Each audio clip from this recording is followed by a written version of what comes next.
Supply chain firm east spring का अध्ययन बताता है कि एशिया की आपूर्ति श्रृंखला एक दूसरे से जुड़े गियर्स की तरह काम करती है। और ये बड़ा दिलचस्प जानना है।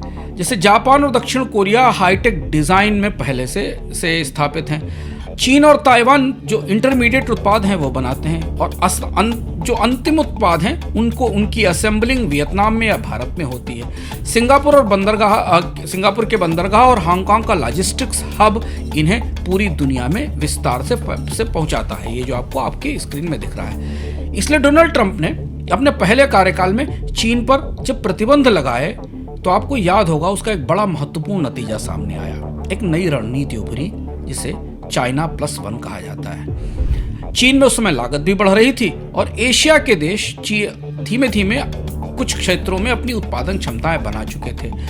अमेरिका और चीन के बीच में तनाव बढ़ा, लागतें बढ़ी, तो दुनिया की कंपनियों ने एक नई रणनीति पर काम करना शुरू किया और उन्होंने चीन से निकलकर एशिया के अन्य देशों में अपने उत्पादन के केंद्र बनाने शुरू किए। जैसे एप्पल और सैमसंग भारत और वियतनाम में मोबाइल फोन का उत्पादन कर रही, असेंबलिंग कर रही हैं, आप ये कह सकते हैं। इसलिए 2018 के बाद से एशिया की सप्लाई चेन में काफी बड़े बदलाव हुए हैं।